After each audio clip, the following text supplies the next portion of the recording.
Hi అండి, ఎలా ఉన్నారు అందరూ? ఏం చేస్తున్నారు? బాగున్నారా? నేనైతే చాలా బాగున్నానండి. మీరు కూడా బాగుండాలని మనస్ఫూర్తిగా కోరుకుంటున్నాను. ఈరోజు మన ఛానల్లో బయట క్రిస్పీగా లోపల జ్యూసీగా ఉండే బాదుషా ఎలా తయారు చేసుకోవాలో చూసేద్దాము. అది కూడా గోధుమ పిండితో బెల్లంతో ఎలా తయారు చేసుకోవాలో చూసేద్దాము. చాలా ఈజీ ప్రాసెస్ అండి. మీరు కూడా తప్పకుండా ట్రై చేయండి. వీడియో చివరి వరకు చూడండి. నచ్చితే తప్పకుండా లైక్ చేయండి. నా ఛానల్ ఎవరైనా ఫస్ట్ టైం చూస్తున్నట్లయితే సబ్స్క్రైబ్ చేసుకొని సపోర్ట్ చేయండి. ఈ బాదుషా తయారు చేసుకోవడానికి కావాల్సిన పదార్థాలు: 1 కప్పు గోధుమ పిండి అండి. ఏ కప్పుతో అయితే గోధుమ పిండి తీసుకుంటామో అదే కప్పుతో బెల్లము, కొద్దిగా బేకింగ్ పౌడరు, కొద్దిగా యాలకుల పొడి, 2 టేబుల్ స్పూన్ దాకా నెయ్యి.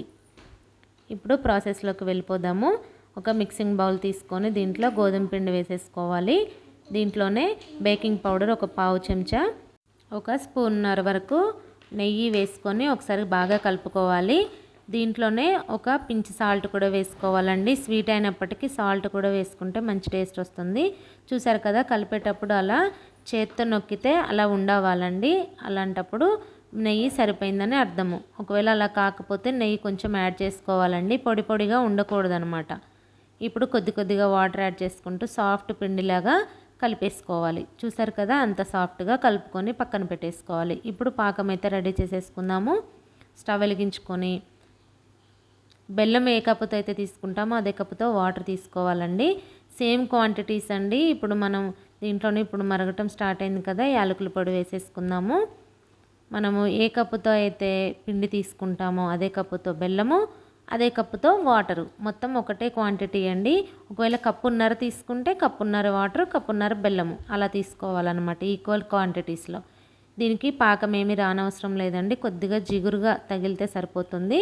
స్టవ్ ఆఫ్ చేసేసుకొని ఇది పక్కన పెట్టేసుకుందాము పాకము. ఇప్పుడు పిండిని చిన్న బాల్స్ లాగా డివైడ్ చేసుకోవాలి. ఇలా చేసుకున్న వాటిని చేతి మధ్యలో చూస్తున్నారు కదండి, అలా రౌండ్గా బాల్ లాగా రబ్ చేసుకుంటూ మధ్యలో ఇలా నొక్కాలండి. 2 చేతుల మధ్యలో నొక్కి మధ్యలో చిన్న హోల్ లాగా చేసుకోవాలి. అలా నొక్కటం వల్ల, అలా తిప్పటం వల్ల చక్కగా పొరలుగా చక్కగా వస్తాయండి మన బాదుషాలు. అలా అన్నిటినీ రెడీ చేసేసుకోవాలండి. బాల్స్ అన్నిటినీ కూడా అలా 2 చేతుల మధ్యలో అలా రబ్ చేసుకుంటూ చక్కగా పొరలాగా అలా చేసుకొని పక్కన పెట్టుకోవాలి. ఇప్పుడు డీప్ ఫ్రైకి ఆయిల్ పెట్టేసుకొని, ఆయిల్ ఏమీ హీట్ అవ్వనవసరం లేదండి. అలా ఆయిల్ పోసాక 1-2 నిమిషాల తర్వాత మన వీటిని వేసేసుకోవాలన్నమాట, బాదుషాలని. వీటంతట ఇవే ఆయిల్లో తేలే వరకు మనం ఏమీ కదపకూడదండి. అవి కొంచెం వేగేటప్పుడు ఆయిల్లో పైకి తేలుతాయి అన్నమాట. చూసారా, అలా తేలినప్పుడు 2 వైపులా కాల్చుకుంటూ చక్కగా అటు ఇటు తిప్పుకుంటూ అన్నిటిని చక్కగా కాల్చుకోవాలన్నమాట. ఇలా గోల్డెన్ బ్రౌన్ కలర్ వచ్చాక వీటిని తీసేసుకొని ఈ వేడి మీదనే బెల్లం పాకంలో వేసేసుకోవాలి. బెల్లం అయితే బెల్లము, పంచదార అయితే పంచదార, ఏది వీలుంటే అది అయితే చేసుకోవచ్చండి. గోధుమ పిండి ప్లేస్లో మైదా, బెల్లం ప్లేస్లో పంచదార కూడా యూజ్ చేసుకోవచ్చు అన్నమాట. అంతే అండి, మన ఈజీ టేస్టీ జ్యూసీ బాదుషా అయితే రెడీ అయిపోయాయి. వీడియో అయితే మీకు నచ్చిందని అనుకుంటున్నాను. Thank you for watching.